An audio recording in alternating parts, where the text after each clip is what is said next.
There have been a lot of changes that have happened in the last few years. Certainly with the current government regime who's come in, they have made a huge amount of changes in the project finance, in the overall financing of the real estate and the infrastructure space itself. There has been a lot that has changed over the last 4 years. I think to begin with, they have liberalized the FDI norms. So there is more equity that has come into play to buy completed buildings. There were restrictive norms in being able to bring foreign direct investment only in large infrastructure projects or special economic zones. True. That has been diluted, and today what we see how Blackstone or GIC or Brookfield has been able to do is bring in a lot of equity to be able to buy completed assets. That's the first thing. And some of the biggest projects also. And some of the biggest projects. I mean, if you were to look at the top 5 commercial real estate developers in India, 2 of them will be private equity guys now. The second is REITs. So whilst on the real estate side, that hasn't really progressed as much, and I'm hoping that this calendar year we see the first REIT to come in. But on the infrastructure side, on the project financing for the infrastructure, that has been a dramatic change. So these, the equivalent to REITs, which has come into the infrastructure play, has done exceptionally well for the couple of infrastructure companies that have raised. I'm hoping the same magic works for the REIT, which is the Real Estate Investment Trust, because various stakeholders benefit out of that. One, the retail investor benefits. Second, the project financing becomes funded through equity, not through debt, which has been a big problem in the past. Third is that it starts to compete with your bond market. It starts to compete with very stabilized income market, because REIT is fully leased commercial building giving rent. True. And that being divided amongst number of investors. True. That is what. So clearly the retail investor benefits, the developer benefits, and this is in the form of equity, not in the form of debt, which actually makes the project a lot more viable than what it may have been before. So to answer your question, lots of changes that have been done really from the FDI liberalization on the real estate and the infrastructure and to the REITs, which hopefully on the real estate will come in, on the infrastructure already come in, which has brought in the requisite change on the project financing. Mr. Puri, now let's get into the specifics of it. REITs, although everybody thinks that it could be a big thing to happen, especially for the commercial real estate, where there are receivables every month, that kind of a thing. Now, in that case, why did it?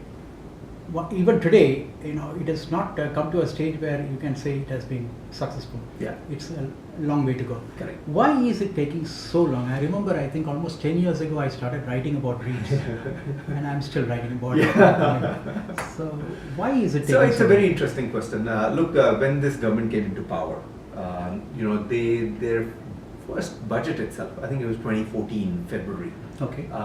Itself they had announced that they were going to open up the REIT market. Okay. So it's been nearly 4 years and not a single REIT has come. Correct. So the question that you ask is a very valid question. And you must have been writing 4 or 5 years before that announcement in 2014. 2008, I guess, first time when we started writing about it. There was a big conference in Mumbai. Yeah. I think it was at St. Gregor's or something. Something like that. Yeah. So clearly, 2014, when this government came into power, they said we're going to open up REITs, and they made the announcement. I think there were a lot of small irritants by the various laws which were not really syncing with each other. So the pipe was not being formed in one straight line, which was required right for the investor to flow very well.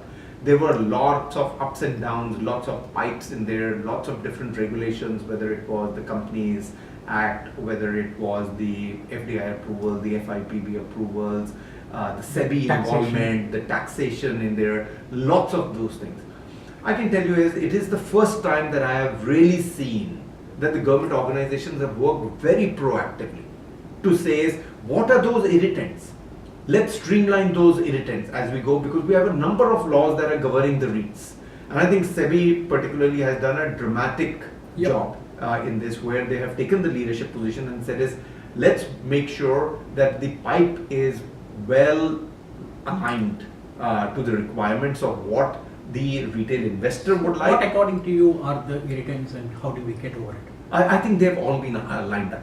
They've all been aligned today. So these irritants have got all ironed out. Okay. That's why I'm very hopeful. I said that in my opening statement, Okay. that I hope and I believe that this calendar year you will see the first REIT coming, and that's thanks to a lot of the government agencies who worked together collaboratively to align that entire process. And I do not see anything that is outstanding as an agenda item left, which needs to be addressed. I think that has been fully addressed. We should hopefully see a big one come this calendar year. Mr. Puri, many people also talk about the requirement for larger projects for REITs to come in. Correct. And especially in India, where according to them the projects are not large enough for interest, for the investors to be interested in. Now, what is your opinion on that? So it is true that individually the projects may not be large enough. But when you combine all these projects into one, they are a very large kitty. It is true what the statement that you said is, each project on an individual basis may be $100-200 million in terms of the equity size. Now that may not be an attractive proposition for a large institutional pension fund who wants to come in and invest into the REITs in Indian market. But when you put all these assets together, it can become a couple of $1 billion. So I would say is, when you hear the first REIT come in, it will be a significant REIT. It will not be a $50, $100, $200 million. My thought is, it'll run between $500 million to $1 billion that will come in for the listing. So to answer your question, yes, independent individual projects may be small, but a combination of that will be what you will see in the REIT. And in my opinion, it's between $500 million to $1 billion that will come up. Mr. Puri, do you think there will also be an intense competition between various cities to attract REITs? Because that's another issue which many developers talk about. Cities like Mumbai, Bangalore, Gurgaon, especially in the commercial real estate sector. So do you think that could happen, that there could be competition for better projects, better viability, all that happening? So definitely when a REIT lister looks at putting the assets into the bucket, they try and see several things. One of them is there a geographical dispersion? So I do not think that a REIT will be very well accepted if it was only of one micro market. And the reason for that is that if something happens to that micro market, then it has going to... No, my question is, all over the world, not just in India. Correct. Real estate is a very local play. Yes. So, I remember some of the developers in Bangalore wouldn't even know the big developers in Delhi or Gurgaon. Correct. Vice versa. Correct. Okay, so that's essentially why, because then the local play would come into it. That's why I asked you if, it could happen that cities would, or major metros would, compete with each other for REITs projects. I'm not so sure that they would compete. That's what I was trying to explain, is that it will be a collaborative effort. Okay. So it will not be that it will be a Mumbai asset versus a Bangalore asset versus a Gurgaon asset. Any REIT that is going to come in, you will see a mixture of all these cities. Because if you were to only do one city or one micro market, it becomes very risky for the retail investor to come in. So that's why they love dispersion of assets. It will not be as much competing as it will be really collaborative, to say is few assets in Mumbai, few assets in Bangalore, few assets in Pune, few assets in the NCR, and that's what the basket is. So even if in one city or one micro market, the market was not doing well, it does balance out with some of the other cities' micro markets who may be doing well. Private equity. Now, in case of private equity, what are the changes that you would expect further to come in, so that it would become a boom? Yes, a sort of boom in the sector itself. It's a very interesting point that you raise. Is that what are the changes that we would like for private equity to come in? I'm a B2B guy, so yeah, no, absolutely. The developers My point is, today private equity is working in the garb of providing private debt, Right. not private equity anymore.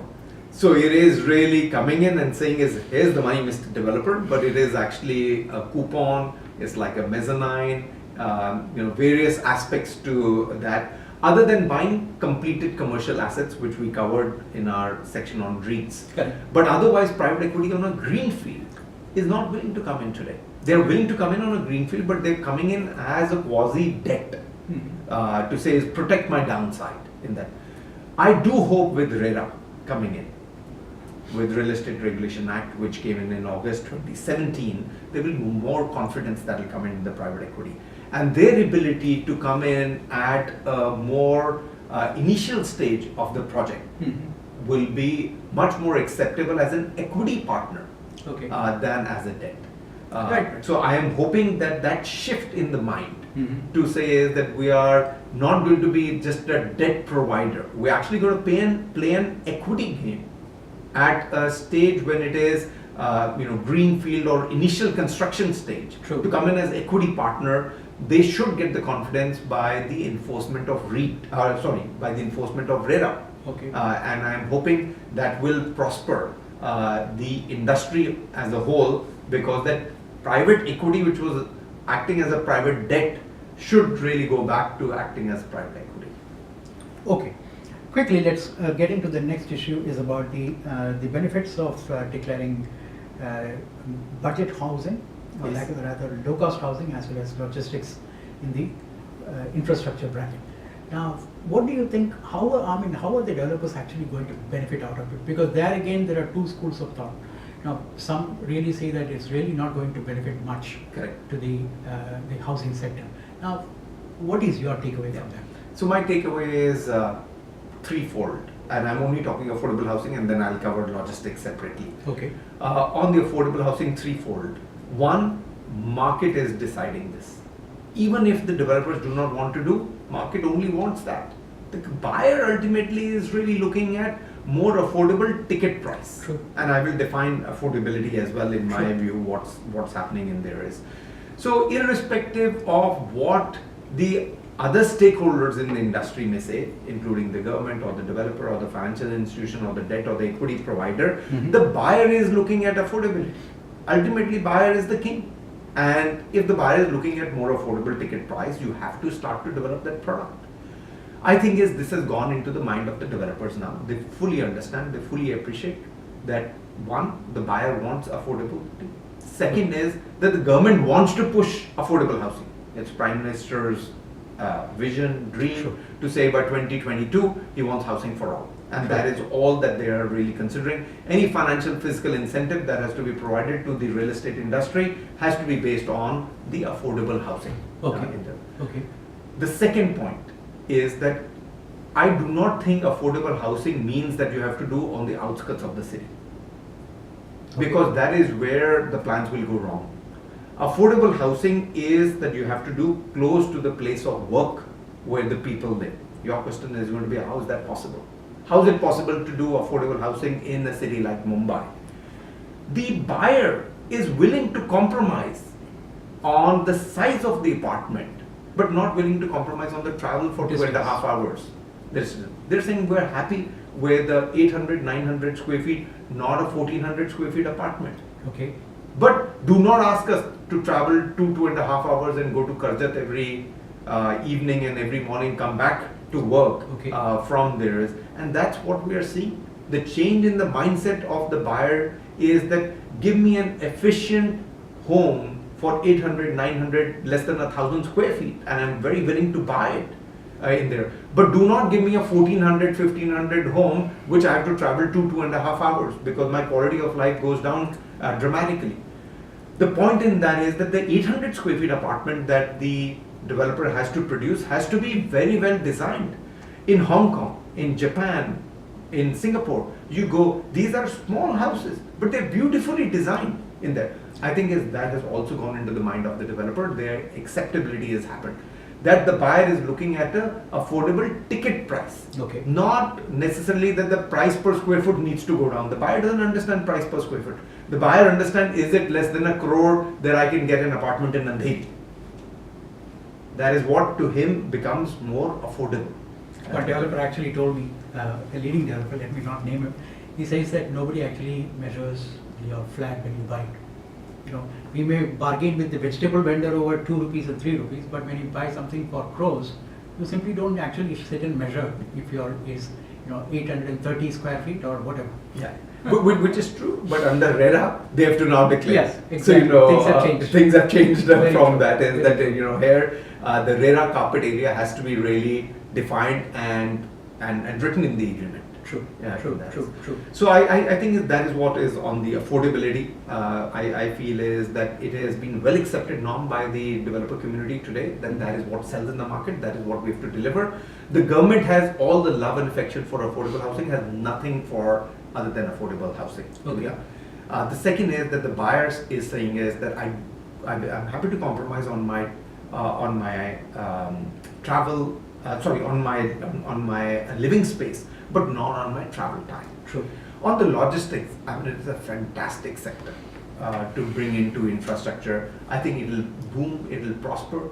GST, e-commerce, infrastructure in India, make in India has really brought in huge amount of demand in great quality warehousing and logistics space that is required by these companies. There's a lot of private equity chasing the developers who are wanting to do warehousing. True. So today, you would have 10 quality developers